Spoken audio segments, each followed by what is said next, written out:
Yesterday I was preparing all day to go teach my private swim lesson, and I had opened up my laptop to continue my blog post that was writing about spiritual abuse. And in this blog post I define it and help it feel not so nuanced, but like more common practice than what the common man thinks.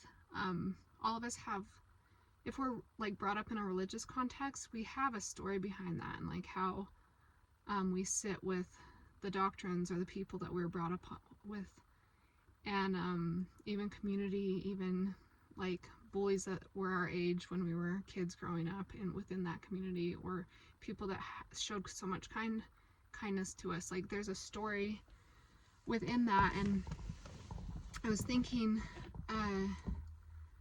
contextually, like how disorienting it is when we find ourselves really, really uncomfortable within the story of like, wow, that's the way I was raised and I don't feel so safe in that context anymore. And usually spiritual abuse shows up with symptoms or telltale signs within the body. Like if you're walking into a spiritual practice and your heart starts pounding, or you have something that reminds you of an event that happened in the past or happened in your home growing up, and you can't stop crying, or you can't stop thinking about it. Those like are instances where our body is telling us like there's something here, there's a reason you keep pulling that up, or there's something alive still within you that resonates with this, or is like, this does not resonate. And it happened right in our past. So within this, in this construct of defining spiritual abuse, it's really understanding like something inside of me happened within like a religion I grew up in, a building that was owned by the church, a youth camp that I went to, something in the context of my home, like something happened and it does not sit right within my body. And so it's more narrowed down usually, but that spirit, like the spirit part is we have like our spirit and our soul moves within our bodies, so we can't ignore that intuition inside of us, that thing that's like longing for us to be more of who we are, authentically are, but something in our past is holding us back in some context. So moving forward, I think it's really important to like understand spirituality does not exist within like a meeting structure, a meeting house structure, or this is the way things are happen. A, B, C is the way things are run, and this man's in charge, and this is where worship happens, and it doesn't happen anywhere else. Like those are things that religion has brought into trying to up-level our spirituality, but not necessarily always doing so. So when they don't resonate later in life as an adult, or when you're questioning and looking at these things, then that's when reorientation takes place. This is like the concept when I teach a child swim lessons and they're an older child, they haven't oriented to the water yet, they've never taken swim lessons, pretend they're 5 or 6, but so they're not used to the water and how the rules of the water work. They come in and they want to orient the same as walking. So when you walk, you have your head pointing to the sky, feet are held by gravity to the ground, and our orientation's more like this, like straight up and down. And that is a way we have oriented for millions of steps through that child's life. They have oriented in that position. And when they climb into the pool, the orientation is so different, and to make friends with the water and to have the water move you more effectively and efficiently, also to be safe with the rules of the water, you have to learn how to orient differently. So you have to learn how to orient this way or this way, but it's a totally different orientation to have safety within the water. And it takes a lot of repetition for a child to say start swimming out this way and they want to pop their head up to breathe. Well, if the water level's here, they can't breathe. Their head's just pulling themselves under the water. So although orientation is correct this way walking, it's really, really dangerous in the pool to orient this way, and you have to learn how to orient this way so you can breathe, head pointing to the sky. Totally different orientation, right? And the way we change orientation within the brain is repetition, over and over and over. And it's correct. Like when you're learning to swim, this is correct orientation. If you're learning to walk, this is correct orientation. So when someone grows up in a religious structure that tries to construct that orientation to spirituality is you living this religious structure, it can feel so disorienting when those things aren't feeling right within your heart, within your emotion, within whatever symptom might be coming up in your body. When those things like come up in your life, it is so disorienting. It's somewhat like, hey, I'm trying to pop my head above water, but I feel like I'm drowning and I don't know what to do next. And it's super common for someone to pull away or to isolate themselves from what used to be their community of religious members or that cultural upbringing, because like it's very vulnerable to see and to like show that I'm somewhat drowning here and I'm so overwhelmed, and you often will feel like you look stupid because you've never learned how to reorient yet within the path and the context of the harm that's been caused to you and what's been given. You've never learned how to reorient. So the first recommendation is you have to start naming what hurts or what doesn't feel right. My body felt like it was oppressed with fear because of the value system I was asked to live and all these hundreds of rules that I was supposed to keep.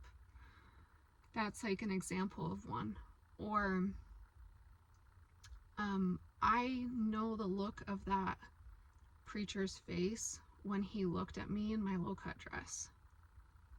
Or I felt the shame when I messed up and I couldn't perform this sports test, or and I couldn't finish it at my boys' camp, and how I just felt incomplete because all the other boys finished. Or I mean, the list could go on and on, the shame that we could feel in these contexts and that have never been addressed.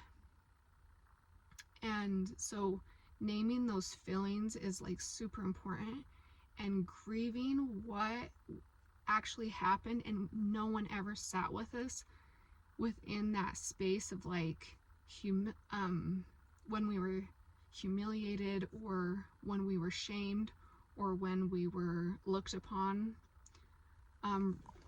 like in a sexualized way or groomed.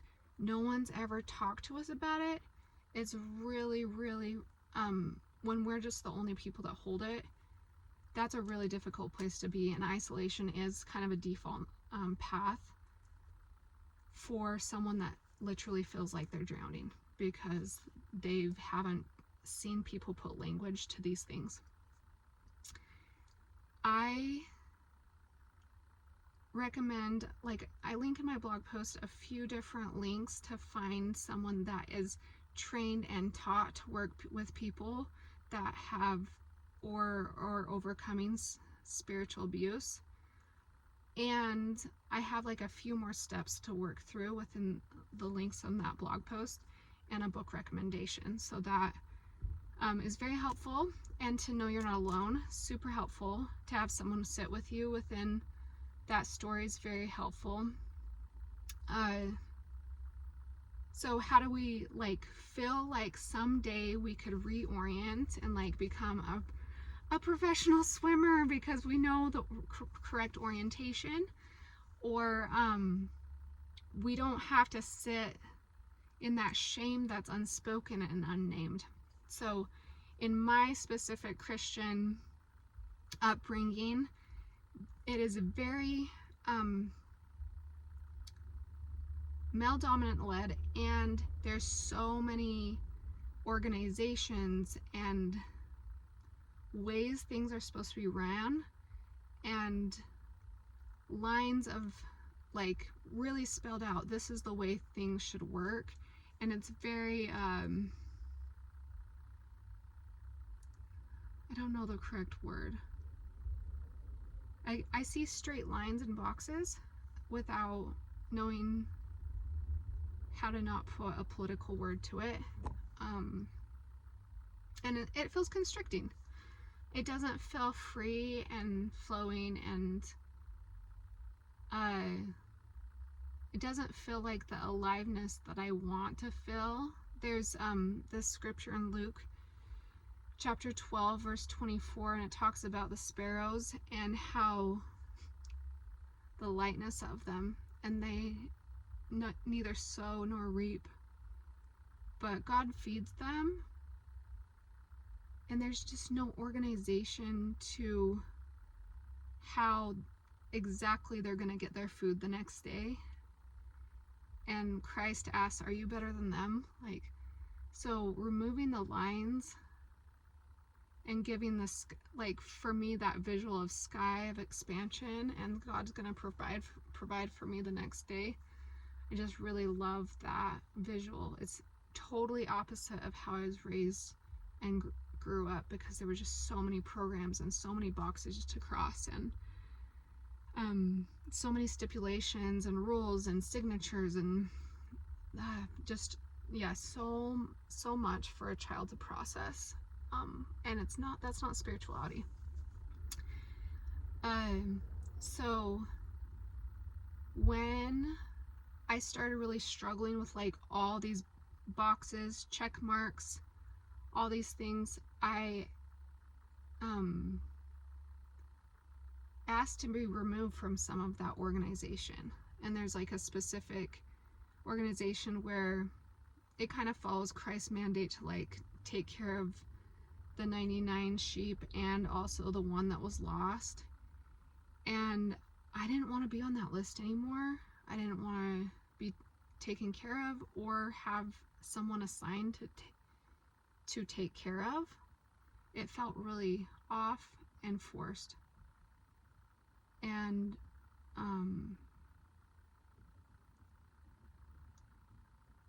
and it was like women that I was asked to take care of, and I didn't fit.